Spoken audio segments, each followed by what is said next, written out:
Good morning, dear students. Today I am going to teach you the lesson A Triumph of Surgery. Before discussing this lesson, I would like to throw some light upon the title of this lesson. In the title, there are two words triumph and surgery. The meaning of the word triumph is victory, and the meaning of the word surgery is a place where animals get treated. In this lesson, there are three important characters Tricky, Mrs. Pumphrey, and Mr. Harriet. Tricky is the dog in this lesson. Mrs. Pumphrey is the mistress of Tricky, and Mr. Harriet appears to be the family vet of Mrs. Pumphrey. Well, one day, Mr. Harriet saw Tricky along with his mistress, Mrs. Pumphrey, and stopped his car suddenly. The appearance of Tricky shocked Mr. Harriet because Tricky had grown very fat, like a bloated sausage with a leg at each corner. His eyes were red, bloodshot, and watery. His tongue was hanging from his jaws. Mrs. Pumphrey hastened to explain why Tricky had become like that. When Mrs. Pumphrey found Tricky to be listless means lacking energy and enthusiasm. She thought that Tricky could be suffering from malnutrition and decided to feed some extra food between meals. Extra food like malt, cod liver oil, and Horlicks. On the top of it, she also fed cream cakes and chocolates to Tricky against the recommendations of the vet. Well, Harriet understood Tricky's real problem. Tricky's problem was greed. Tricky ate anything at any time and he never refused any food. On inquiring about the exercise of Tricky, Mrs. Pumphrey replied that her gardener called Hodgkin had been suffering from lumbago and therefore there was no ring throwing game for Tricky. He was only getting a little walk given by herself.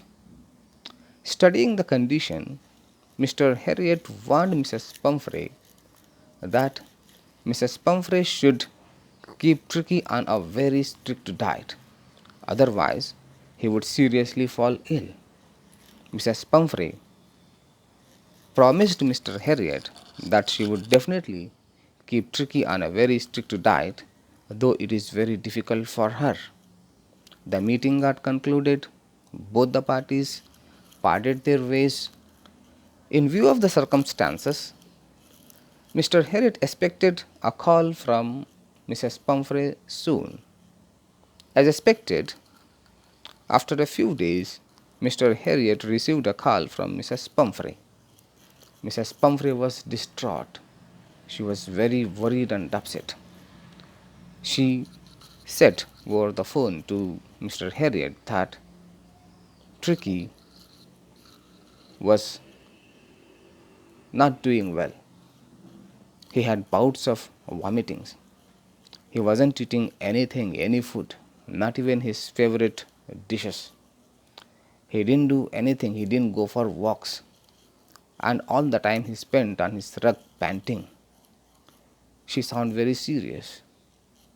Hearing this, Mr. Harriet rushed to the house of Mrs. Pumphrey. He examined the dog, and the dog was lying on the floor. The dog was really sick. Without making much delay, he suggested Mrs. Pumphrey to hospitalize the dog.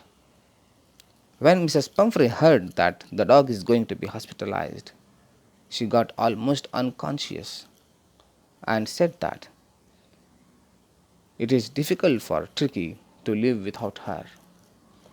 Then, this time, Mr. Harriet became firm, picked up the dog, who was wrapped in a blanket, and marched towards his car. The news of Tricky's admission into the surgery spread all over the house of Mrs. Pumphrey. As you know that Mrs. Pumphrey is a rich lady, she had so many servants in her house. All the servants now began to rush in and out in order to collect Tricky's belongings so that Mr. Harriet can carry those things to the surgery.